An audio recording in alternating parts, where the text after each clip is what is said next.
ఈరోజు సడన్గా ఎవరికి ఇన్ఫర్మేషన్ లేకోకుండా ఇంక్లూడింగ్ మా కార్యకర్తలకు కూడా జస్ట్ మా వేణుగోపాల్ రెడ్డి గారికి కూడా వచ్చే ముందు మాత్రమే వారికి చెప్పి సడన్గా ఇక్కడికి వచ్చి నిరసన తెలియజేయటం జరిగింది.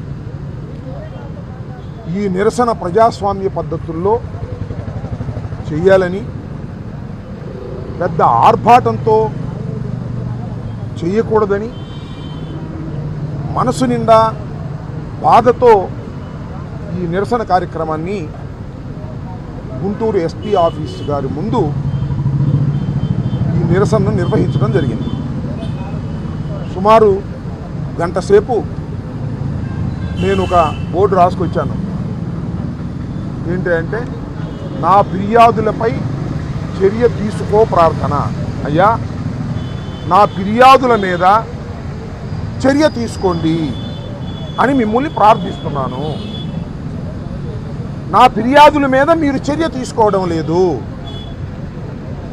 నేను పట్టాపురం పోలీస్ స్టేషన్లో మొదటిగా 6/12/24 తారీఖున 6/12/24 తారీఖున సీమరాజా అనేటువంటి ఒక వ్యక్తి మీద సోషల్ మీడియాలో తన ఇష్టం వచ్చినట్టుగా వైఎస్ఆర్సీపీ నాయకుల్ని, నన్ను, జగన్మోహన్ రెడ్డి గారిని, మిగతా నాయకుల్ని అందరినీ కూడా అనరాని మాటలు అని పచ్చి బూతులు తిడుతున్నటువంటి ఆ సీమరాజా గారి మీద మీరు యాక్షన్ తీసుకోమని ప్రూఫ్లతో సహా, ప్రూఫ్లు మీన్స్ వాటికి సంబంధించినటువంటి థంబ్నైల్స్ పెట్టినటువంటి వాటితో సహా, ఒకసారి పట్టుకో, థంబ్నైల్స్ పెట్టినటువంటి వాటితో సహా, ఇదిగో చూడండి, ఈ థంబ్నైల్స్ అన్నిటితో సహా నేను వారికి పట్టాపురం పోలీస్ స్టేషన్లో నేను స్వయముగా వెళ్ళి కంప్లైంట్ చేశాను. ఆ కంప్లైంట్ మీద ఏ విధమైన చర్య తీసుకోలేదు. నిమ్మకు నీరెత్తినట్టుగా పోలీసు వారు ఉన్నారు. ఆ తరువాత మరలా నేను ఆ సీమరాజా గారి మీదే, ఆ గౌరవనీయులైనటువంటి సీమరాజా గారి మీద మళ్ళా ఇంకో కంప్లైంట్ ఇచ్చేటటువంటి ప్రయత్నం చేశాను. అది ఎప్పుడంటే 5 మే నెలలో 5/5/2025 తారీఖున నేను స్వయంగా పట్టాపురం పోలీస్ స్టేషన్కు వెళ్ళి సీమరాజా గారి మీద నేను పూర్వం కంప్లైంట్ ఇచ్చాను, మీరు తీసుకోలేదు, దాని మీద యాక్షన్ తీసుకోలేదు, మళ్ళా నేను మరో కంప్లైంట్ ఇస్తున్నాను అని మరో కంప్లైంట్ ఇచ్చాను. దానితో పాటు చిరాక్ ఆర్పి అనే ఆయన ఓ పెద్ద మనిషి, ఆయన పచ్చి బూతులే సోషల్ మీడియాలో ఆయన తిడుతూ ఉంటాడు. నన్ను తిడుతూ ఉంటాడు, జగన్మోహన్ రెడ్డి గారిని తిడుతూ ఉంటాడు, మహిళ అయినటువంటి రోజమ్మ గారిని తిడుతూ ఉంటాడు, వైఎస్ఆర్ కాంగ్రెస్ పార్టీ కార్యకర్తల్ని, నాయకుల్ని విచ్చలవిడిగా ఆయన తిట్టేటటువంటి కార్యక్రమం చేస్తున్నాడు. దాన్ని పురస్కరించుకొని నేను 5/5/25 తారీఖున ప్రూఫ్స్తో సహా ఆయన ఏ లింకులు ఎక్కడెక్కడ తిట్టాడు అనేవి కూడా మెన్షన్ చేసి పెన్ డ్రైవ్ కూడా నేను తీసుకెళ్ళి, తర్వాత నన్ను అడిగారు పెన్ డ్రైవ్ కూడా నేను తీసుకెళ్ళి ఇచ్చిన తర్వాత పోలీసు వారు ఏమీ యాక్షన్ తీసుకోకపోతే మళ్ళీ 10/5 అంటే 5 రోజుల తర్వాత ఎస్పీ గారికి, గౌరవ ఎస్పీ గారికి నేను స్వయంగా వెళ్ళి, అయ్యా పట్టాపురం పోలీస్ స్టేషన్లో 2 కంప్లైంట్స్ ఇచ్చాను, దాని మీద వారు ఏమీ యాక్షన్ తీసుకోలేదు, మీరు మీ స్టేషన్ హౌస్ ఆఫీసర్ని మీరు ఆదేశించండి దీన్ని కేసు రిజిస్టర్ చేయమని అని నేను అడగటం జరిగింది. అయినా రిజిస్టర్ చేయలే. నా బాధ ఏమిటంటే ఒక మాజీ మంత్రిని, ఒక శాసనసభ్యుడిని, బాధ్యత కలిగినటువంటి పౌరుణ్ణి, న్యాయవాదిగా కొంతకాలం పనిచేసినటువంటి వ్యక్తిని అలాంటి వ్యక్తిని నేనే వెళ్ళి కిరాక్ ఆర్పి గారి మీద, సీమరాజా గారి మీద నేను కంప్లైంట్ ఇస్తే రిజిస్టర్ ఏంటి? నాకు అర్థం కాలా. చట్ట ప్రకారం ఎవరు కంప్లైంట్ ఇచ్చినా first they have to register the case. Register చేయాలి, నాకు రసీదు ఇవ్వాలి. తర్వాత ఇన్వెస్టిగేషన్ చేసిన తర్వాత దానిలో వాస్తవాలు ఉన్నాయా లేవా నేను ఇచ్చినటువంటి కంప్లైంట్లు అప్పుడు చూసి తర్వాత వాళ్ళు యాక్షన్ తీసుకోవాలి. అసలు రిజిస్టర్ చేయరే, కనీసం నేను ఇచ్చిన దాన్ని పట్టించుకోరే. ఒక బాధ్యత కలిగినటువంటి వ్యక్తిగా నన్ను ఈ విధంగా దూషిస్తున్నారంటే మీరు కేసు రిజిస్టర్ చేయరు. కానీ సాక్షిలో కొమ్మినేని శ్రీనివాస్ గారు ఎవరో కృష్ణరాజు గారు కామెంట్ చేస్తే నవ్వాడంట, ఆయన మీద కేసు బుక్ చేస్తారు. ఏ కేసు బుక్ చేస్తారు? SC ST atrocities case book చేస్తారు. హైదరాబాద్ వెళ్తారు, ఆయన పట్టుకొస్తారు, రిమాండ్ పంపుతారు, వారం రోజుల పాటు జైల్లో పెడతారు. ఏమండి, కొమ్మినేని శ్రీనివాస్ గారి లాంటి సంస్కారవంతమైనటువంటి ఒక జర్నలిస్టు మీద అయితే మీరు ఆ విధంగా చేస్తారు, సంస్కారహీనంగా ప్రవర్తిస్తున్నటువంటి కిరాక్ ఆర్పి మీద, సీమ రాజా మీద మీరు యాక్షన్ తీసుకోరు. అంటే అర్థం ఏంటి? మీరే నడిపిస్తున్నారుగా అర్థం. వాళ్ళని మీరే నడిపిస్తున్నారుగా. మీరంటే పోలీసులు కాదు, తెలుగుదేశం పార్టీనే నడిపిస్తుందనిగా అర్థం. వారి మీద యాక్షన్ తీసుకోవద్దని తెలుగుదేశం పార్టీ నాయకులు, హోంమంత్రి గారు, ముఖ్యమంత్రి గారు, లోకేష్ గారు చెబుతున్నారు కాబట్టేగా మీరు వాళ్ళ మీద యాక్షన్ తీసుకోరు. మీరు పట్టుకుని వాళ్ళని తీసుకొచ్చి జైల్లో పెట్టడం సంగతి దేవుడు ఎరుగు. అది ఇచ్చిన కంప్లైంట్ కూడా మీరు రిజిస్టర్ చేయకపోతే ఏం చేయాలి? మేము ఎక్కడికి వెళ్ళాలి? ఒక ధర్మమైనటువంటి కంప్లైంట్ ఇచ్చినప్పుడు రిజిస్టర్ చేయకోకుండా మీరు ఈ కిరాక్ ఆర్పి లాంటి వ్యక్తుల్ని, సీమరాజా అనే వ్యక్తుల్ని మీరు కాపాడుతున్నారు అంటే దీనిలో మీ పాత్ర ఉన్నది అని చెప్పకనే చెబుతున్నటువంటి విషయం. కాబట్టి ప్రజాస్వామ్య పద్ధతుల్లో ఇవాళ నిరసన తెలియజేసే కార్యక్రమం చేశాం. నేను, వేణుగోపాల్ రెడ్డి గారు, అందుబాటులో ఉన్న 4-5 వచ్చారు, తర్వాత చాలామంది వచ్చారు. ధర్మబద్ధంగా సత్యమేవ జయతే అని బోర్డు ఉంది అక్కడ, చూశారుగా. అక్కడ నుంచుని మేము కూడా సత్యమేవ జయతే అని బోర్డు పెట్టుకుని, అయ్యా నేను ఇచ్చినటువంటి ఫిర్యాదుల మీద మీరు చర్య తీసుకోండి అయ్యా అని ప్రార్థిస్తూ ఒక నిరసన తెలియజేశారు. ఇది ప్రజాస్వామ్య పద్ధతుల్లో, గాంధేయ పద్ధతుల్లో చేసేటటువంటి నిరసన. నేను ఇప్పటికీ మనవి చేస్తున్నా. సరే, సిఐలు, ఎస్ఐలు వీళ్ళేదో లోకల్ ఎమ్మెల్యేకో లేకపోతే లోకేష్ బాబుకో లేకపోతే చంద్రబాబు నాయుడు గారు చెప్తేనో వింటున్నారు అనుకోవచ్చు.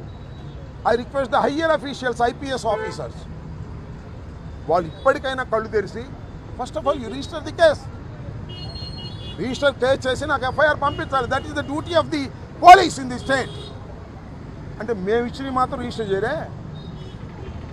ఆ తెలుగుదేశం వాళ్ళు ఇవ్వగానే మా మీద రిజిస్టర్ చేస్తారే? ఇందాక చెప్పారు, మా జడ్పీ చైర్మన్ గారి మీద దాడి చేశారు, వాళ్ళ మీద కేసు పెట్టలా, మా జడ్పీ చైర్మన్ గారి మీద కేసు పెట్టారు కృష్ణా జిల్లాలో. ఏంటి అన్యాయం? మా మీద దాడి చేస్తారు, మా మీద కేసులు పెడతారు.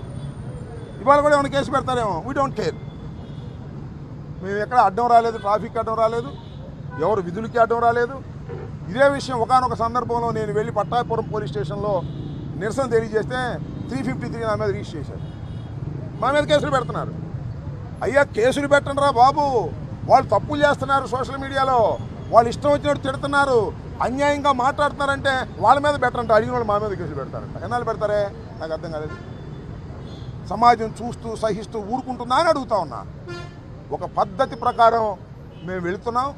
ఇప్పటికైనా నేను మనవి చేస్తున్నా, మీరు ఇప్పుడైనా కళ్ళు తెరిచి మీరు నిరసన తెలియజేసిన తర్వాత అయినా సరే కళ్ళు తెరిచి ఈ కేసులు కిరాక్ ఆర్పి మీద, సీమరాజా మీద రిజిస్టర్ చేయాల్సిందిగా మిమ్మల్ని కోరుతున్నాం.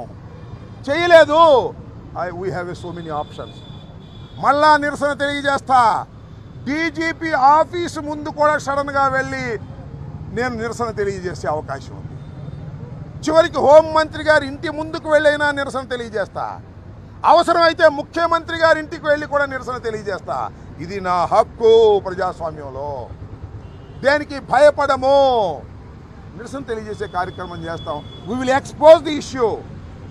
మేము ప్రజలకు చెప్పదలుచుకున్నది, ప్రజాస్వామ్యవాదులకు చెప్పదలుచుకున్నది, మేధావులకు చెప్పదలుచుకున్నది, న్యాయస్థానాల మీద గౌరవం ఉన్నవారికి చెప్పదలుచుకున్నది ఒకటి, అయ్యా మేము పెడితే కేసు రిజిస్టర్ చేయట్లేదు, వాళ్ళు పెడితే కేసు రిజిస్టర్ చేస్తారు, ఏమిటి అన్యాయం అని మేము ప్రశ్నిస్తున్నాం. ఈ ప్రశ్న ప్రతి పౌరుడు తెలుసుకోవాలి. ఈ అన్యాయాన్ని ప్రతి పౌరుడు ఖండించాలి. చాలంతే. మీరు కేసు రిజిస్టర్ చేయటం, వాళ్ళు పట్టుకొచ్చి లోపలేయటం ఇవన్నీ మేము ఊహించడంలా. కానీ ప్రజలు అర్థం చేసుకోవాలి, కనీసం కేసు రిజిస్టర్ చేయలేనటువంటి దౌర్భాగ్యమైన పరిస్థితుల్లో పోలీసులు ఉన్నారు అంటే పోలీసుల మీద ఎంత ఒత్తిడి జరుగుతుందో దీన్ని బట్టి చాలా క్లియర్గా అర్థమవుతుంది. ఇప్పటికైనా పోలీసు యంత్రాంగం, హోంమంత్రి గారు, ముఖ్యమంత్రి గారు అసభ్యకరంగా మాట్లాడుతున్నటువంటి వ్యక్తుల మీద కేసు రిజిస్టర్ చేసి తగు చర్య తీసుకోవలసిందిగా కోరుతున్నాము. లేకపోతే we have so many options అనే విషయాన్ని కూడా ఇక్కడ చెప్పదలుచుకున్నాను. Thank you. బాబు షూరిటీ మోసం గ్యారంటీ. అవును, మా గౌతమ్ రెడ్డి గారు ఇన్ఛార్జ్ వెళ్తుంటే ఆయన వెళ్ళడానికి వీళ్ళని పంపించేశారంట. కార్యకర్తలు అరెస్ట్ చేశారంట. ఏంటిది నాకు అర్థం కాదా? నిన్నేమో గుడివాడ, ఇవాళేమో మాచర్ల. మాచర్ల ఏమన్నా నిషేధ స్థలమా?